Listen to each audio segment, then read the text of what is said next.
Happy Sunday, Rick. Oh my God, you're using a LGBT senior cup.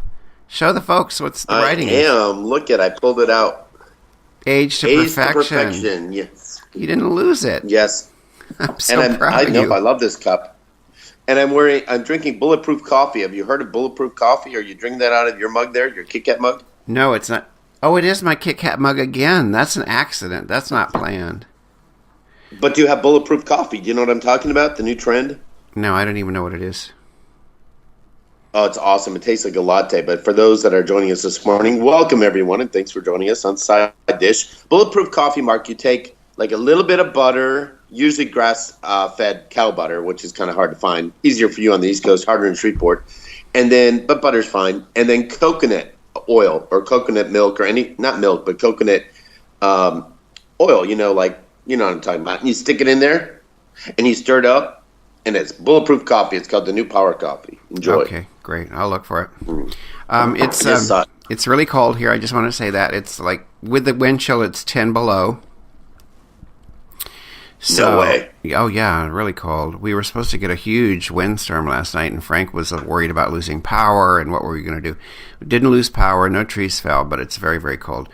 Now, yeah, they were predicting hurricane winds in Boston. No, here it's the opposite. Down Shreveport, 70 degrees last night. Today it's only going to be in the 60s, but I'm on the parade float, Mark. I'm throwing my beads for the first year in the crew of Highland Parade. So I'm going to head out there in about an hour and be on a float. Is this a Mardi Gras parade? Mardi Gras parade. Last of the year up here. Yep, pretty excited. Fat Tuesday's Tuesday, everybody. Excellent.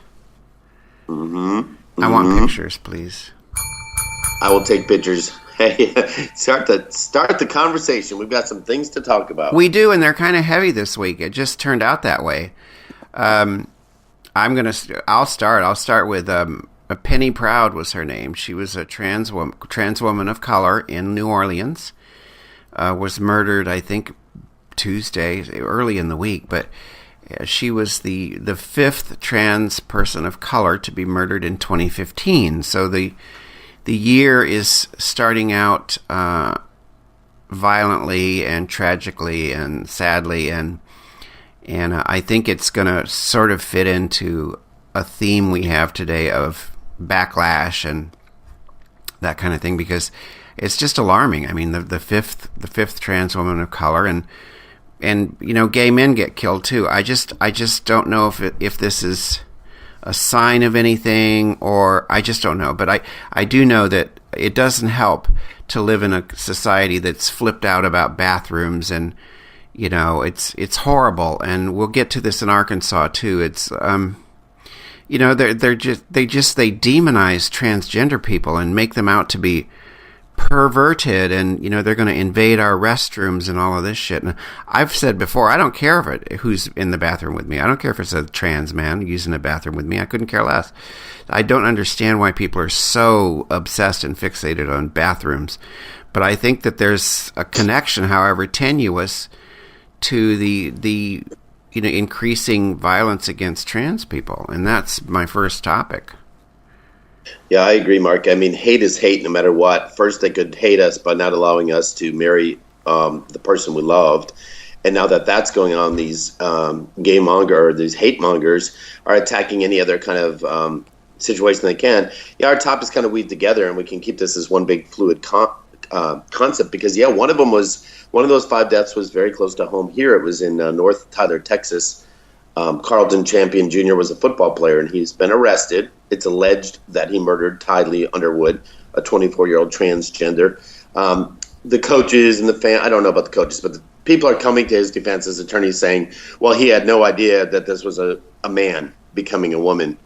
But yet, all of Ty's friends and everything are saying, oh, yeah, they got together many times. They hooked up and had sex many times. So I don't know what it is. I think the relevancy of what you're talking about is something I've been reading about too, and is the South. I mean, I think that there's still so much hate in the South, Mark. You're talking about the law. The law you're referring to, there's one of many, is the Single-Sex Public Facilities Act that they're looking at in Florida, where if you aren't in the bathroom of the gender you were born in, you can be fined $1,000. It's just ridiculous. The Arkansas law, what is that all about, Mark? I mean, that's horrible what's going on there. And what happens if you're intersex? Exactly. what was I? Oh, the Arkansas law is, and I was reading yesterday. I got really pissed off because first of all, the day started out with like this little ray of sunshine. There's this very small town in West Virginia, I believe it is West Virginia.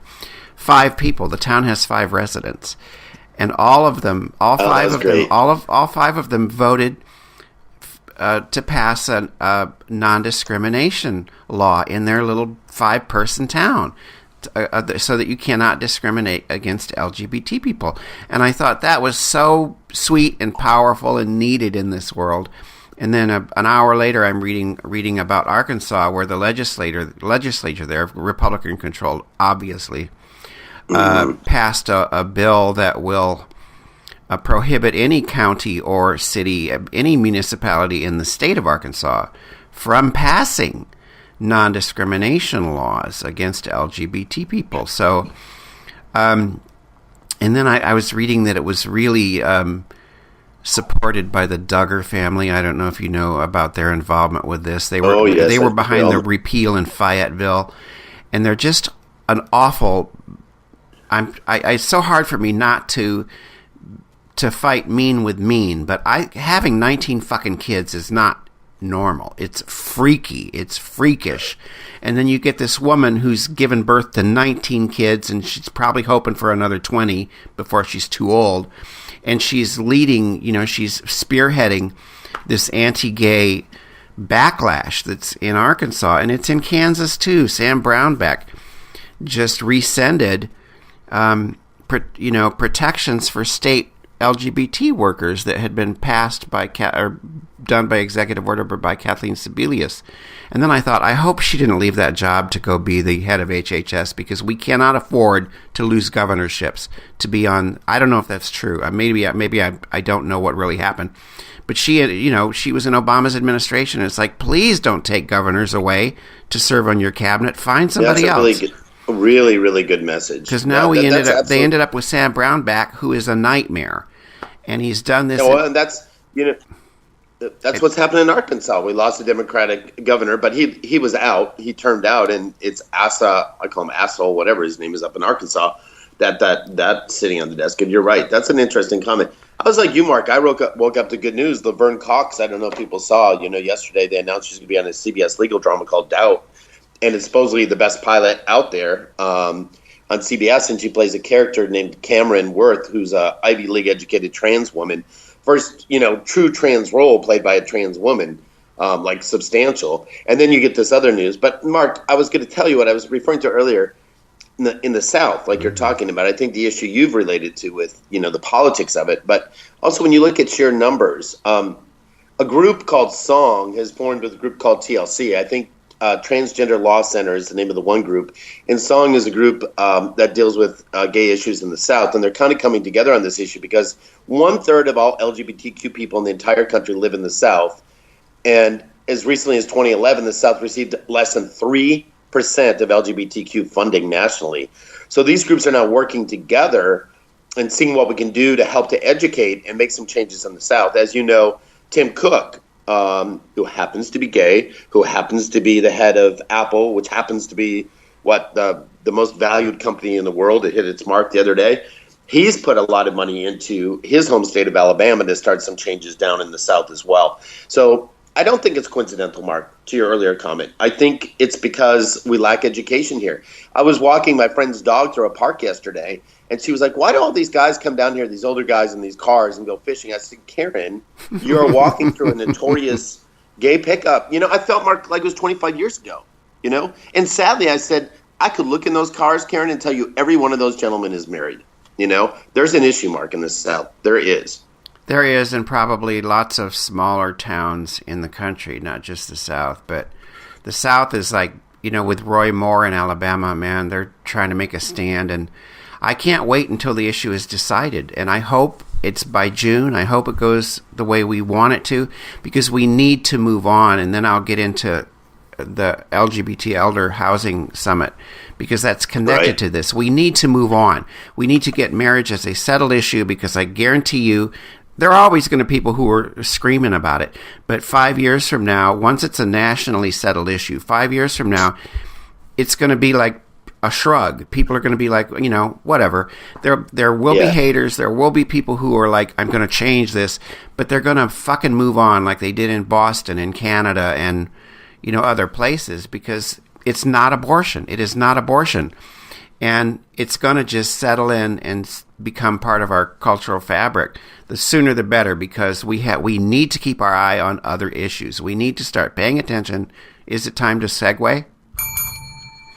Yes, and you've been a part of these changes that are going on. You just went to the White House. I was at the White House, although it's funny because, and I let people imagine what they want to, but I have to be honest about it. We were in the Eisenhower wing which is the White House has wings. It's in complexes.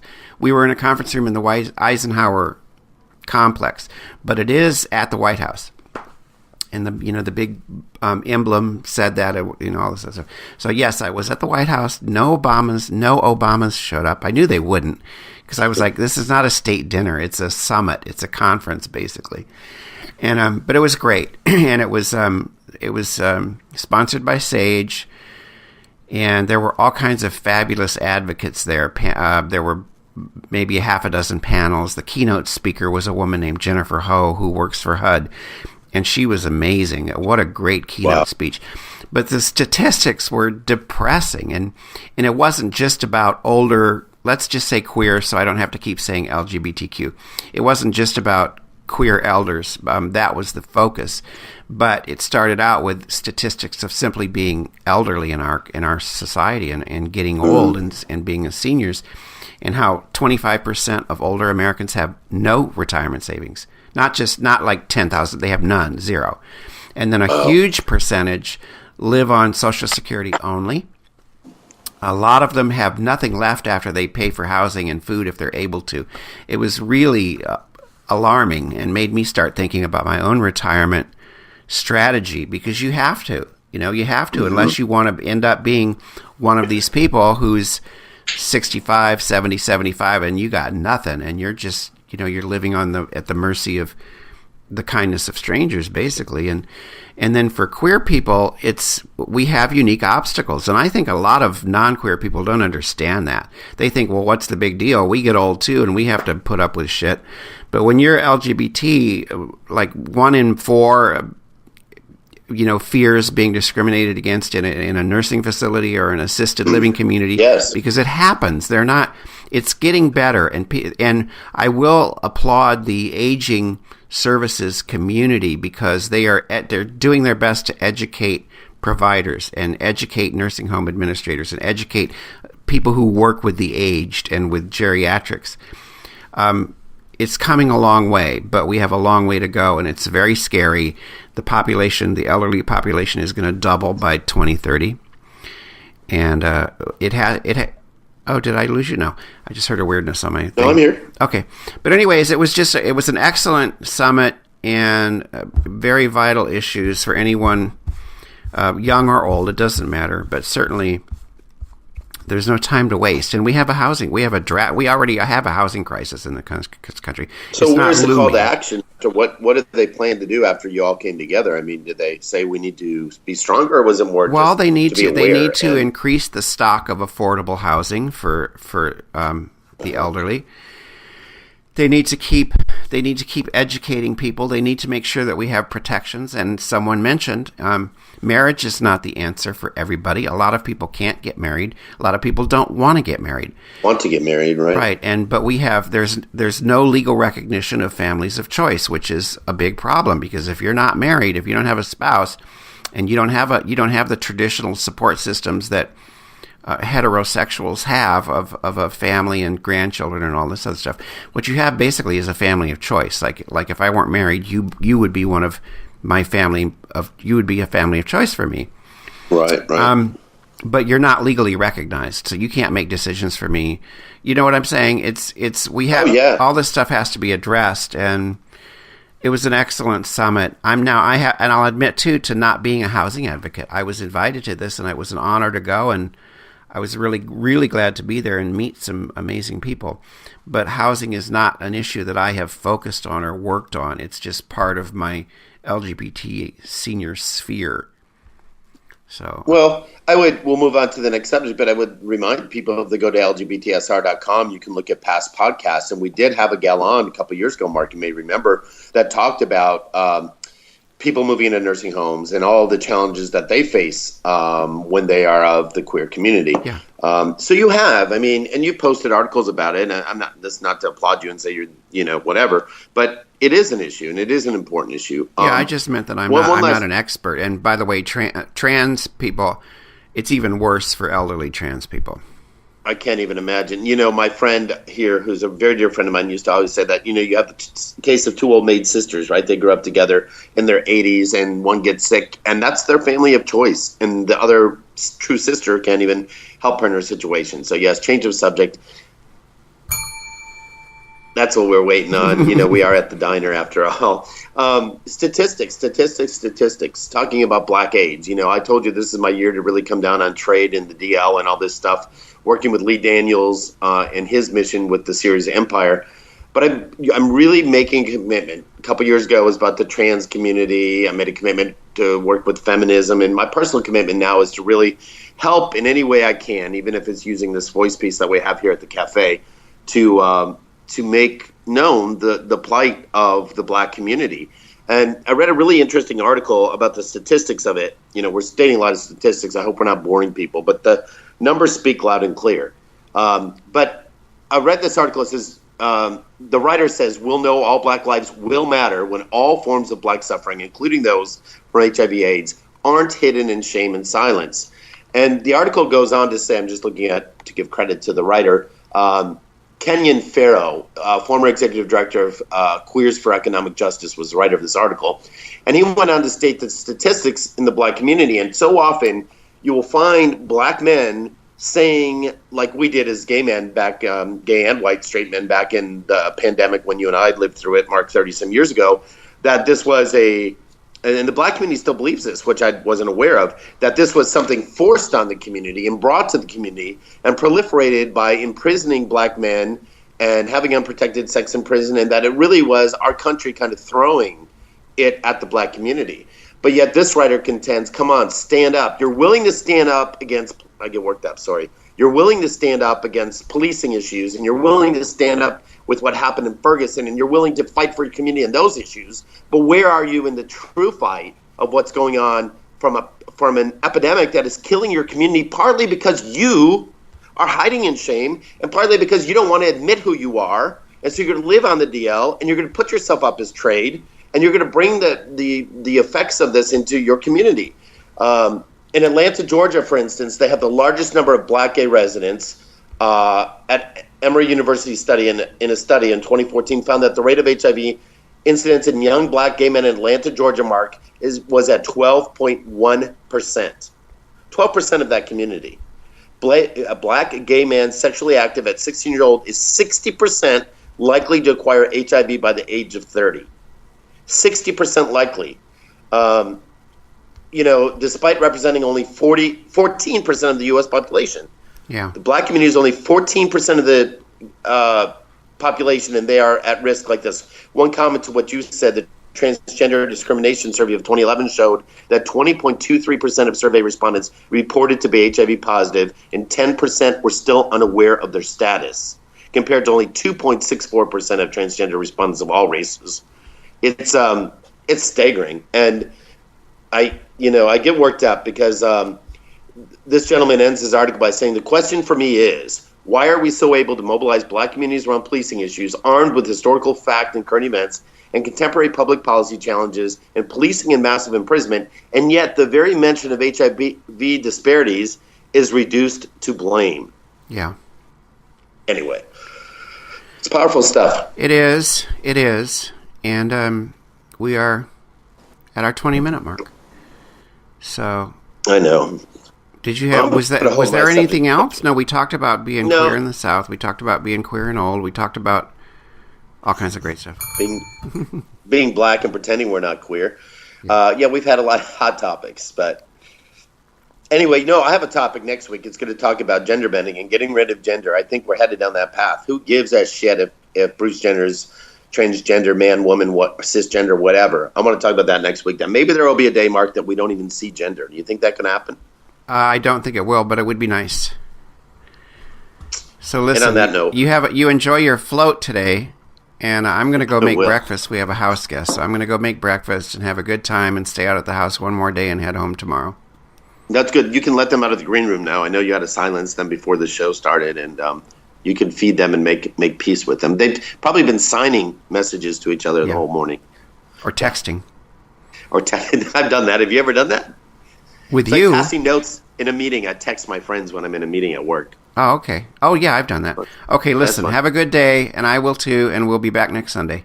Bye. Okay, I'm still staying worked up. You can't simmer me down yet. I'm still on this We're going to table that, though, and bring it up next week. Another thing. Let me get... Oh, okay. Bye, everyone. Bye. Nice talking to you, Mark. Have a good